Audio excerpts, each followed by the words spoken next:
21장입니다. 창세기 21장 오늘도 계속해서 우리 하나님의 은혜에 대해서 창세기 21장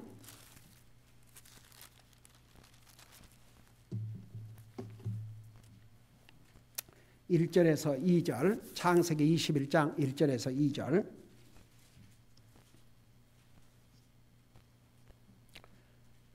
우리 같이 읽습니다. 시작. 주께서 친히 말씀하신 대로 사라를 찾아오셨고 또 주께서 친히 이르신 대로 사라에게 행하셨으므로 사라가 수태하여 하나님께서 아브라함에게 말씀하신 그 정한 때에 늙은 나이에 아브라함에게 아들을 낳으니. 아멘. 앉으시기 바랍니다.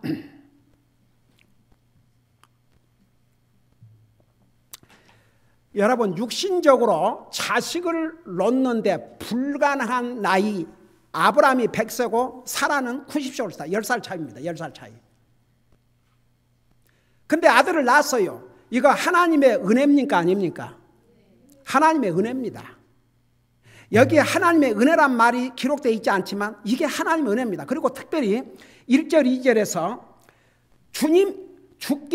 주께서 친히 말씀하신 대로, 그 다음에 주께서 친히 이르신 대로, 그 다음에 2절에 보니까 하나님께서 아브라함에게 말씀하신 그 정한 때에 3번을 하나님께서 한 번 말씀하시면 그 말씀을 반드시 이루신다는 것을 1절 2절에서 3번을 강조했습니다. 여러분, 하나님께서 자기의 약속을 지키시는 거 우리에게 베푸신 하나님의 은혜예요, 아니에요? 하나님의 은혜입니다. 만일 하나님께서 그냥 시시때때로 우리 행한 것을 보시고 바꾸신다 그러면 우리 구원의 확신 가질 수 없습니다. 하나님께서 우리에게 하신 약속을 지키는 거 하나님의 놀라우신 은혜입니다. 그 다음에 아브라함이 100세가 돼서 자기 아내가 90, 여러분 보세요. 여자가 자식을 놓으려면 여자로서의 그런 거 있어야 되지 않습니까? 근데 그게 다 끝나버렸다고 그랬거든요. 근데 자식을 낳았다. 이거 하나님의 은혜입니다. 여기서 이 하나님의 은혜를 조금 깊이 생각해 보자고요. 하나님의 은혜가 아니면 이건 인간으로 불가능합니다. 근데 하나님의 약속대로 자식이 낳았어요. 이건 뭔가 아니 보세요. 하나님의 은혜는 불가능을 가능케 하는 파워를 가지고 있습니다.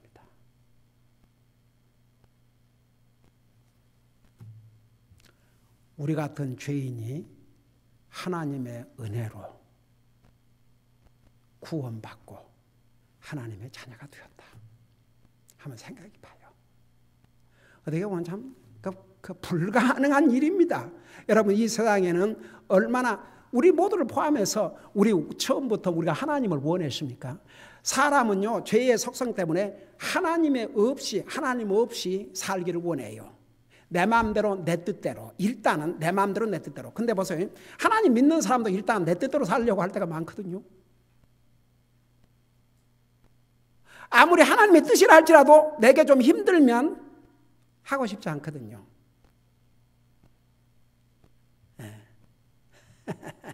참,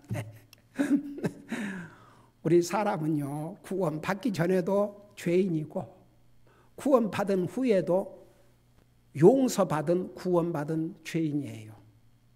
죄의 속성을 갖고 있기 때문에 그런 우리를 향해서 하나님께서 변함없이 약속을 지키시고 우리 같은 죄인을 구원해 주시고, 우리를 구원해 주심으로 끝난 게 아니라 우리가 하늘나라 갈 때까지 우리의 구원을 지켜주셔요. 그래서 여러분 보세요. 구원을 우리가 지켜요? 하나님께 지켜주셔요? 아니, 왜 이렇게 자신이 없는데요? 우리가 구원 받으면 우리의 구원을 내가 지켜요? 하나님이 지키셔요? 그거 어떻게 하는데요? 오케이, 잘 말씀하셨어요. 하나님 말씀 구체적으로 어디에서? 어디에서? 요한복음까지 잘 맞췄어. 에이멘. 요한복음 몇 장 몇 절?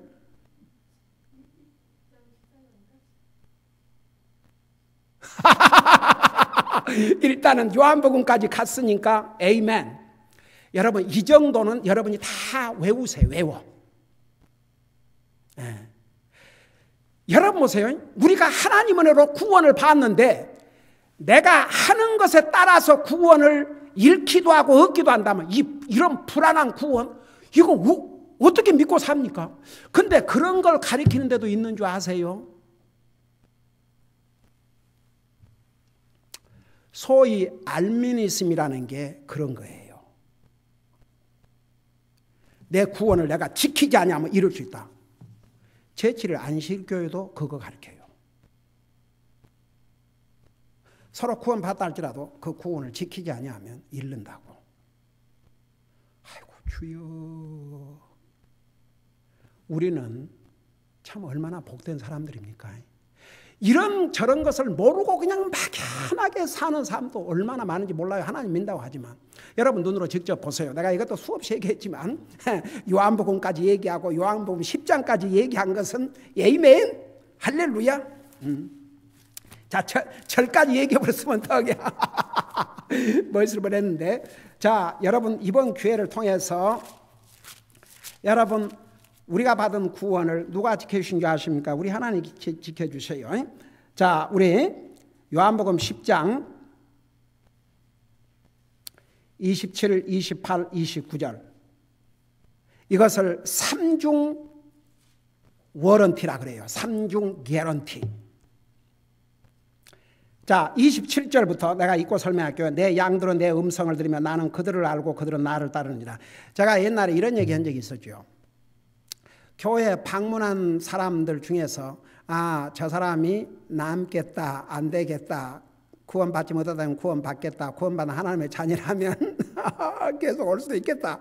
그게 뭘로 아는 거 아니? 하나님 말씀 듣는 자세 보면 딱 알아요. 근데 참 희한하죠. 저는 이것을 수없이 경험했습니다. 여러분은 그냥 앉아있으니까 모르죠. 이 앞에서는 다 보이지 않습니까? 어떤 사람이 방문하죠. 언제까지 잘 듣냐 그러면 일단 새로운 곳으로 왔으니까 신기해서 일단은 다른 교회에서는 볼 수 없는 각 나라 국기들이 있으니까 이거 한번 쭉 둘러보고 와 주보는 열심히도 봐요. 또 성경을 그렇게 열심히 얼마나 좋겠습니까? 주보는 또 얼마나 정성스럽게 보는지. 그리고 광고하고 그 다음에 선교사 얘기할 때까지도 그걸 잘 들어요.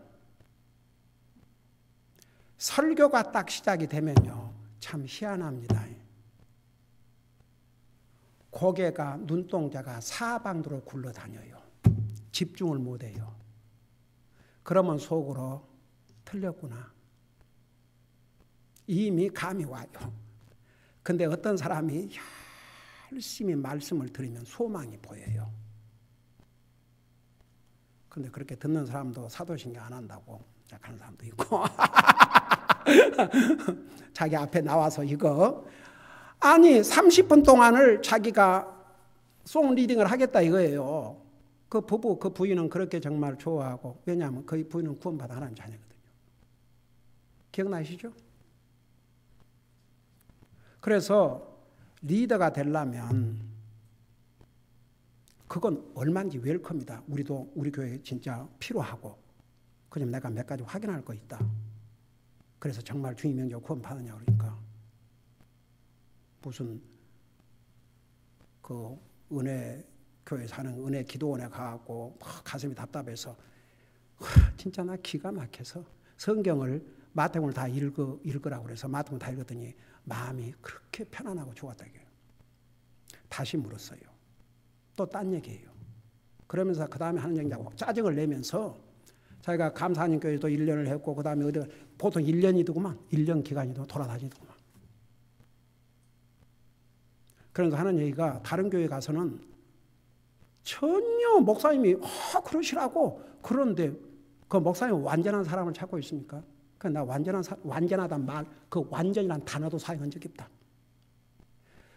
적어도 이 교회에서 와서 송을 리드하려면 예수님과 나와의 관계가 분명해야 되고 예수님 믿고 구원받고 성경대로 침례받고 그리고 하나님 앞에 소득의 11조와 헌금으로 하나님의 사역을 서포트하고 그리고 모든 교회 예배에 늦지 말고 빠지지 말고 참여하고 다른 성도들이 볼 때에 본이 될 때 그럴 때 이제 한다. 당연히 못 오지요. 그러니까 우리 교회는 제가 제 양심상 목회하는 날 동안 사람 한 사람 더 늘려보겠다고 그런 기준을 이렇게 없애고 그렇게 해봐요. 이것에 타협하면 다른 거 타협하고 이거 자 그러다 보면은 또 하나의 똑같은 그러니까 그렇게 할 수가 없어요. 그러니까 참 정말 so sad. 많은 사람들이 예수님을 믿지만 첫째는 가르쳐준 사람들을 가르쳐주지 못하고 듣는 사람도 들을 기가 없고 그러니까 저는 이 말씀을 들을 때마다 볼 때마다 얼마나 딱 사람들이 말씀을 듣는 자세 보면 보세요. 어제도 그 우만희 형제가 복음을 전하는데 그 애들하고 다 어디 같이 갔다 오다가 나머지 애들은 다 들어가는데 거기만 딱 듣는 거예요. 애들도 들어가고 부인도 들어가고 다 들어가는데 거기만 딱 듣는 거예요. 그러니까 들어야 소망이 있어요. 믿으면 들으면서 나며 들으면 그리스도의 말씀이라는데 들으니까 결과적으로는 주님을 영접하는 기도를 하더라고요. 그래서 보세요. 내 양들은 내 음성을 들으며 나는 그들을 알고 그들은 나를 따르느니라. 28절 내가 그들에게 영원한 생명을 주느니 그러니까 주님의 음성을 듣고 구원받은 그들에게는 영원한 생명을 주느니 그러니까 성경에 영원한 생명, 거듭난다, 구원받는다는 게 다 같은 의미요. 동시에 일어난다는 거 자세하게 설명했죠. 자, 내가 주님을 영접하고 구원받을 때 이미 영원한 생명을 얻고 영원한 생명을 얻는 순간에 나는 하나님의 자녀로 거듭난 거죠. 이 세계가 따로따로 순서적으로 일어나는 게 아니라 동시에 일어납니다. 그러니까 내가 그들에게 영원한 생명을 주노니 그 말은 내가 그들을 구원하노니 내가 그들에게 구원을 주노니 그들이 하나님의 자녀로 탄생하나니 그런 똑같은 의미예요. 내가 그들에게 영원한 생명을 주노니 그들이 뭘 할서요? 결코 멸망하지 아니할 것이요. 이게 넘버원 첫째 약속입니다. 정말 주님의 음성을 듣고 구원받은 하나님의 자녀들에게 주신 영원한 생명, 그 생명, 영원한 생명을 누리는 자는 절대 망하지 않습니다.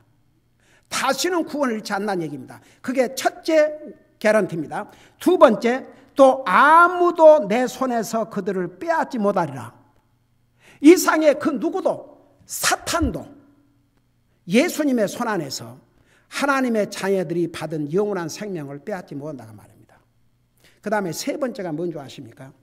29절 그들을 내게 주신 내 아버지는 모든 것보다 크심에 아무도 내 아버지 손에서 그들을 빼앗지 못하느니라.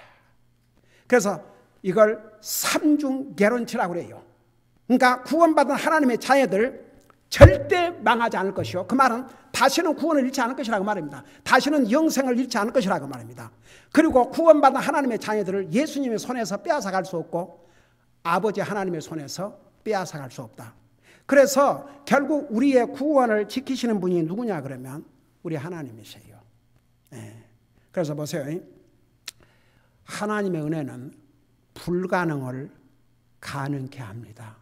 아브라함이 그 나이에 이삭이 그 나이에 자식을 낳은 거 이건 하나님의 은혜가 아니면 불가능을 가능으로 바꾸는 하나님의 은혜가 아니면 할 수가 없습니다. 여러분 나와 여러분이 구원받은 하나님의 자녀가 된 것도 이거 하나님 은혜로 구원받은 것인데 이거 엄청난 이건 놀라운 사건입니다. 여러분 나와 여러분에게 일어난 가장 큰 기적이 뭔지 아십니까? 우리가 예수님 믿고 구원받은 것이라 이겁니다. 여러분 하나님께서 구원의 길을 모든 사람에게 주셨어요. 우리가 받아들였다는 게 이게 하나님의 은혜입니다. 그러니까 여러분 이번 기회에 정말 하나님의 은혜는 불가능을 가능으로 바꾸는 파워를 가지고 있습니다. 그래서 우리 같은 죄인도 구원받고 하나님의 백성들이 된 것입니다. 자, 그 외에도 구약 성경에서 나눌 부분이 많지만 자, 우리 신약 성경으로 오십시다. 요한복음 1장을 잠깐 펴보시기 바랍니다. 요한복음 1장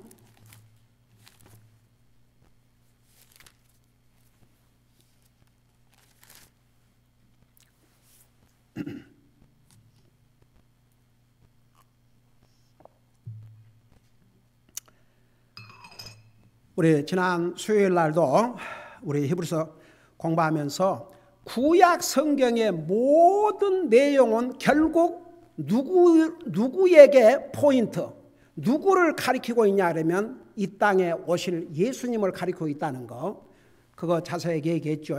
구약 시대의 성막이라든가 그 모든 그게 다 결국은 이 땅에 오실 예수님. 특별히 여러분 우리 지금 주일 낮예배 출애굽기 공부하면서 하나님께서 이스라엘 백성들에게 성막을 짓게 했지 않습니까? 그 성막에서도 안으로 들어가면 지성소, 그러니까 그 거룩한 장소 중에서도 가장 거룩한 장소. 왜 그걸 가장 거룩한 장소라 했냐 하면 그 안에 법궤가 들어있고 그 위에 하나님의 궁유의 자리가 있는데 그 자리에 주님이 임하셨어요. 그러니까 오늘 특별히 그 지성소 안에 있는 여러 가지 집기들, 그 다음에 성소 안에 있는 여러 가지 집기들에 대해서 내가 구체적으로 이제 아이템별로 우리 낮예배 때 설명하겠습니다만은, 그래서 결국은 그 주님의 임재하심, 그래서 구약시대 그 성막을 통해서 하나님이 자기 백성들과 함께 사는 것을, 그래서 동시에 자 그걸 상징했는데 동시에 그것은 훗날 바로 예수 그리스도께서 사람의 몸으로 이 땅에 오셔서 자기 백성과 함께 사심을 상징적으로 보여주는 놀라운 사건이 구약시대 때의 성막이라는 거 지난주에 설명했죠. 자, 그걸 생각하면서 한번 요한복음 1장 14절을 보세요. 요한복음 1장 14절.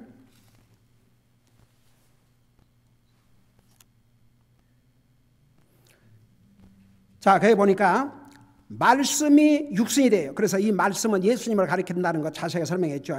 말씀이 육신이 되어 우리 가운데 거하심에, 여기에 우리는 사람들을 가리켜요. 사람들, 백성들, 우리 가운데 거하심에, 그러니까 바로 구약시대의 그 성막에 그 궁유의 자리에 우리 주님께서 임재하심을 상기했는데, 그게 앞으로 우리 예수님께서, 하나님이신 예수님이 사람의 모습으로 이 땅에 오셔서 사람과 함께 사심을 보여주는 놀라운 모형이었다는 거. 자, 그걸 생각하면서 말씀이 육신이 돼요. 그러니까 하나님이 사람이 돼가지고 우리 가운데 거하심에 우리가 그분의 영광을 보니 아버지의 독생하신 분의 영광이요, 그 다음에 뭐라고 그랬습니까? 은혜와 진리가 충만하니라고 했어요. 우리 예수님께서 이 땅에 오신 게 바로 하나님의 은혜입니다. 은혜. 하나님의 은혜예요. 하나님이 사람의 모습으로 오셨다. 여러분, 그 히브리서 우리 2장에서 공부하면서 하나님께서 우리 인생을 구원하시기 위해서 육신의 몸으로 오시지 않을 수가 없었던 이유를 자세히 공부했지 않습니까? 그리고 그것도 유대인으로. 여러분, 그 당시에 유대인들은 어떻든 하나님께서 택한 민족이기 때문에 세상 사람들은 유대인을 싫어했어요. 미워했습니다. 증오했습니다. 우리 예수님께서 그 민족 대 후손으로 그 유대인의 모습으로 육신을 가지고 이 땅에 오셨다고요. 자, 그래서 보세요. 그 하나님이 육체를 가지시고 이 땅에 오셔서 사람과 함께 거하시고, 여러분, 구약시대 때는 하나님께서 임재하실 때 육체로 임하신 게 아니고 그건 다른 모습으로 임하셨어요. 그건 일단 낮예배 때 자세히 설명할게요. 근데 이 경우에 보세요. 이제 예수님은 하나님이신데 진짜 사람의 육체, 사람의 죄의 속성만 갖고 오지 아니하시고 진짜 사람의 육체를 가지고 이 땅에 오셨다고요. 그래갖고 사람과 함께 거하셨어요. 그게 하나님의 은혜입니다. 그래서 그 예수님이 은혜와 진리로 충만했다고 그랬어요. 그 다음에 이제 은혜, 그런 의미이고, 그 다음에 두 번째 진리가 충만했다. 조금 전에 우리 창세기 21장 1절 2절에서 무려 3번이나 주께서 말씀하신 대로, 주께서 말씀하신 대로, 주께서 아브라함에게 말씀해 주신 그 정한 때에, 여러분, 우리 예수님을 가리켜서 나는 길이요 진리요 생명이라 그랬습니다. 예수님이 진리고 진리가 예수님이십니다. 그 진리는 하나님의 말씀입니다. 동시에. 그러니까 예수님이 이 땅에 오신 것은 하나님의 약속을 궁극적으로 완성시키는 놀라운 사건이 예수님께서 이 땅에 사람의 모습으로 오신 것이었습니다. 구약 성경의 모든 것은 다 이 땅에 오실 예수님을 포인트하고 가리키고 있는데 결국은 그 예수님이 이 땅에 육신을 가지고 사람의 모습으로 오심으로 하나님의 약속의 말씀을 성취시킨 놀라운 사건입니다. 그래서 우리 예수님께서 육신을 가지고 이 땅에 오셨을 때 바로 은혜와 진리가 충만했다고 그랬습니다. 그래서 우리 참 이렇게 마침 하나님의 은혜를 공부하면서 또 우리 낮예배 때 출애굽기를 공부하면서 하나님의 성막과 그리고 히브리서 또 공부하면서 이게 다 지금 일치가 되고 있지요. 이것도 참 내가 그렇게 계획한 건 아닌데 하나님의 은혜로 이걸 아주 클리어하게 볼 수 있도록 하나님께서 그게 다 우리 성도들을 사랑하신 하나님의 은혜로시다. 그래서 하나님의 은혜, 우리 창세기 21장에서는 불가능을 가능케 하신 하나님의 능력이 바로 하나님의 은혜예요. 그리고 우리 예수님께서 약속도로 이 땅에 오신 거 하나님의 약속을 지키신 하나님의 놀라우신 은혜로시다. 기도하겠습니다. 우리 아버지 하나님, 우리가 하나님의 은혜를 항상 얘기하지만 정말 하나님의 은혜가 구체적으로 어떻게 나타났고 그 하나님의 은혜의 그 높이와 깊이와 넓이와 헤아릴 수 없는, 측량할 수 없는 그 무궁무진한 것을 우리가 다 어떻게 사람의 지혜로 깨달을 수 있겠습니까? 그러나 주님께서 이번 기회를 통해서 하나님의 은혜를 우리 모두가 다시 한번 깊이 깨닫고 항상 그 은혜에 감사함으로 모든 것을 주님을 예배하고 섬기는 일이나 모든 일을 그 주님의 은혜에 감사한 마음으로 할 때에 주님을 향해서 하는 모든 것이 우리에게 기쁨이 되고 또 우리 주님에게 영광이 될 줄로 믿습니다. 오늘 이 주님의 은혜를 순간도 잠시도 찰나도 잊지 말게 하여 주시옵소서. 감사합니다. 사랑합니다. 예수님의 이름으로 감사 기도드리옵나이다. 아멘.